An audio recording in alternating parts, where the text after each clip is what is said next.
Hi, this is Marie with the West Park Library, and today we're going to continue cooking recipes from West Park Cookbooks. Today I have a special recipe that has great spices for the season, and it is called Tomato Soup Spice Cake. So let's go ahead and get started. All right, let's take a look at our ingredients. We have flour, baking powder and salt, cinnamon, nutmeg, and cloves. We have a can of soup and also some baking soda, butter, sugar, chopped nuts, and chopped dates. All right, let's go ahead and mix up our dry ingredients, everything except for the baking soda.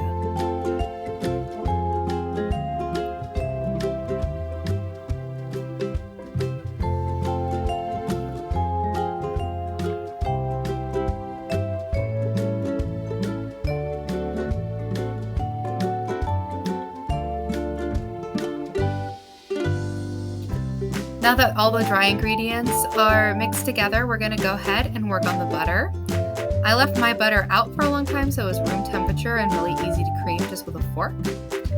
After you have it creamed, you can go ahead and add in the sugar.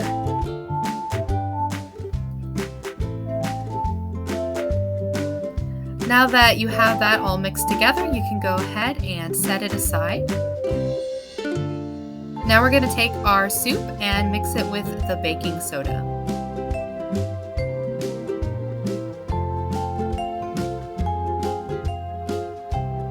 Make sure that you mix it together well so that the baking soda is spread evenly throughout the soup. Now we're going to add our dry ingredients to the butter mixture and make a nice crumbly substance.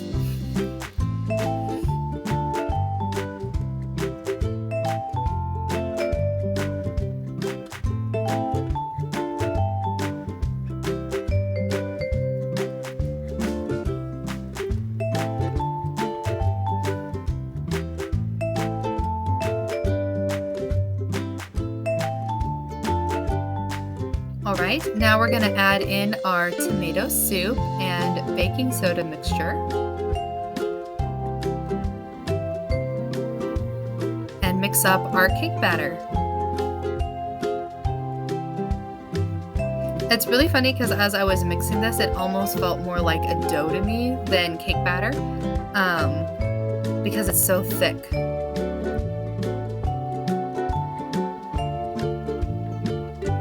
After you have it mixed, you can go ahead and add the chopped dates and the nuts, and just make sure those are well mixed in too.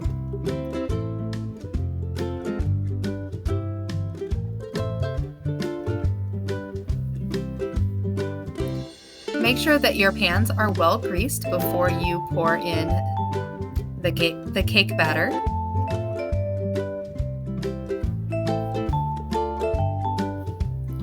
And spread the batter out as evenly as you can, so that way it'll cook evenly.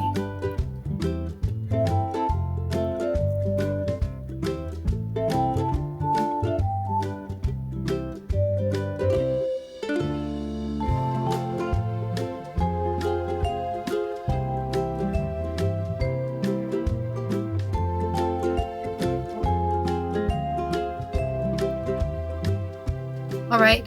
Now we're going to preheat the oven to 350 degrees. Once it's preheated, go ahead and stick in the cake. You're going to be baking it for about 12 minutes and then alternating them. The original recipe called for us to bake it for 45 minutes, but since I'm doing a double layer cake instead, I decided to start with less.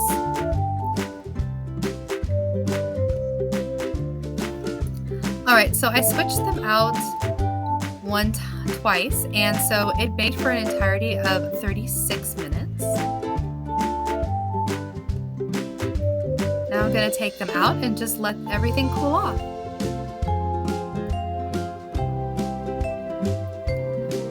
While the cake is cooling, you can go ahead and mix up the frosting. For the frosting, we have cream cheese, powdered sugar, and vanilla extract. I went ahead and used an electric mixer because I thought that would be a little easier.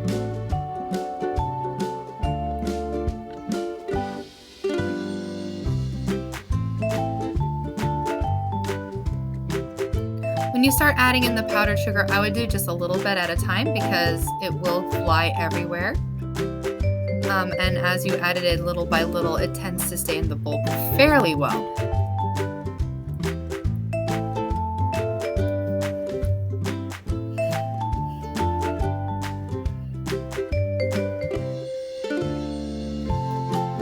Okay, now that the icing is all made, it's time to put it on the cake.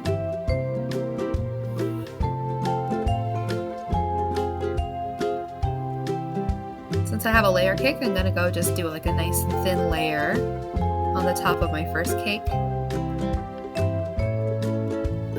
Now that I'm looking at this, I think I'm regretting only making the recommended recipe. I think I would have gone for 1.5 recipes of the icing just to make sure the cake was all the way covered. It's working okay, but I think I would like it thicker because I think it would just look a little bit nicer.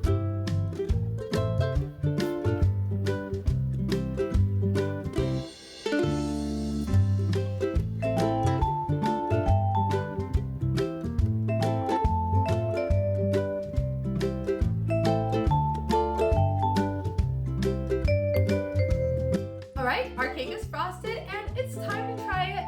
I'm so excited, so let's go ahead and dig in.